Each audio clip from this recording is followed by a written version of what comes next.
Good morning प्यारे बच्चों, my name is कंचन शुक्ला। कक्षा 8 के बच्चे पुस्तक कला पढ़ेंगे। बच्चों, आपने लेसन 1 पढ़ लिया था। आज पढ़ेंगे लेसन 2, पुस्तक कला के यंत्र, इंस्ट्रूमेंट ऑफ बुक क्राफ्ट। किसी भी कार्य को सुचारू रूप से करने के लिए उससे संबंधित यंत्रों की आवश्यकता होती है। यंत्र के अभाव में किसी भी प्रकार का कार्य नहीं किया जा सकता। अतः हम कह सकते हैं कि यंत्र ही वह सामग्री होती है जो शिल्पकला को मूर्त रूप देने का कार्य करते हैं। बच्चों, जैसा कि हम जानते हैं, हमें किसी भी कार्य को करने के लिए उससे संबंधित यंत्र की ज़रूरत होती है। जिस प्रकार पढ़ाई, जैसे उदाहरण के रूप में हम समझ सकते हैं, हमें पढ़ने के लिए बुक चाहिए, कॉपी चाहिए, पेंसिल चाहिए, रेजर चाहिए और उससे संबंधित विभिन्न प्रकार के यंत्रों की ज़रूरत होती है। ठीक उसी प्रकार हम कह सकते हैं कि यंत्र ही वह सामग्री होती है जो शिल्पकला को मूर्त रूप देने का कार्य करते हैं।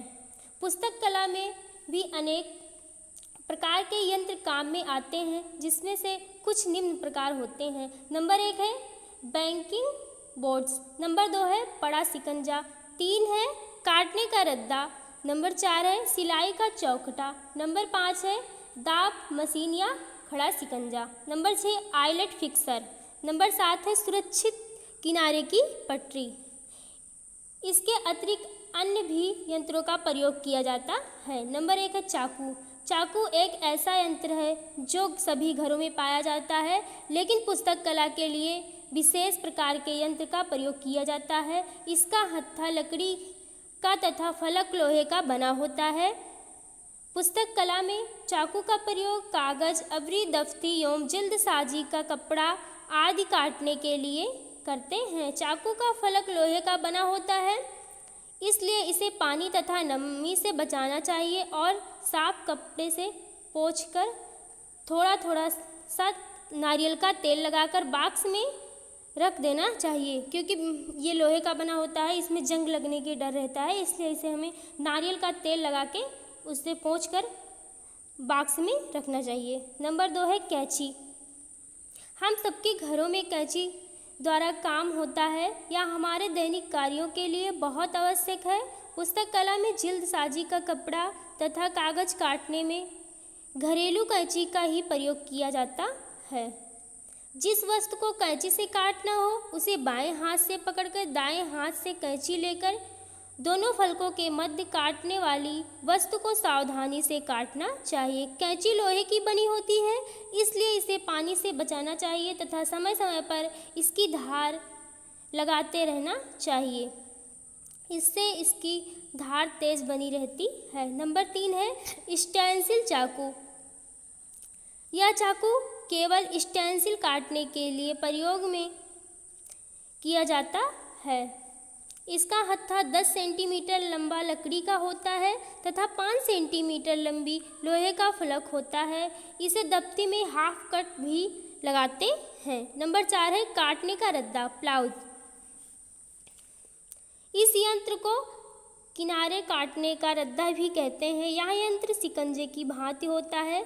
उसमें दाईं ओर एक छुरी जुड़ी है जो कापियों और पुस्तकों में किनारे काटने के लिए होती है। इसे चलाने के लिए शिकंजे में एक और लकड़ी की मोटाई बराबर अंतर पड़ता है। इसे खांचे में प्लाऊ फंसाकर आगे पीछे रद्दे की भांति चलाया जाता है और वह कटाई आरंभ कर देता है।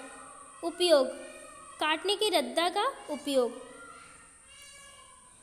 की भी देखेंगे। जब किसी पुस्तक अथवा कापी की किनारी काटनी होती है तो उसे पहले शिकंजे में इस प्रकार कस लिया जाता है कि किनारी का जितना भाग काटना हो वह शिकंजे से बाहर निकाला हो। अब प्लाऊ को शिकंजे की चौड़ाई के बराबर खोलकर शिकंजे के ऊपर रख देते हैं और प्लाऊ को जोर देते हुए आगे पीछे चलाते हैं। प्लाऊ की छुरी पुस्तक की किनारी धीरे धीरे काटती जाती है। आवश्यकता के अनुसार प्लाऊ के पेच को कसते जाते हैं। प्रयोग, काटने के रद्दे का प्रयोग। पुस्तक अथवा कापियों की सिलाई होने के पश्चात इसके किनारे एक सार काटने के लिए इस यंत्र का प्रयोग किया जाता है। इसका संरक्षण, काटने के रद्दा का संरक्षण देखेंगे हम। संरक्षण विधि, यह यंत्र लकड़ी का बना होता है। इस यंत्र को धूल, धूप, नमी एवं दीमक से बचाकर रखना चाहिए एवं समय पर वर्निश आदि कर लेनी चाहिए। प्लाऊ को छुरी से अलग निकालकर रख देना चाहिए जिससे उस पर जंग न लगे। आवश्यकता अनुसार छुरी की धार को पत्थर से घिसकर तेज कर देना चाहिए। बच्चों, आज आप यहीं तक पढ़ेंगे। कल पढ़ेंगे नंबर 5 दाब मशीन या खड़ा शिकंजा, स्टैंडिंग प्रेस के बारे में आप पढ़ेंगे। धन्यवाद।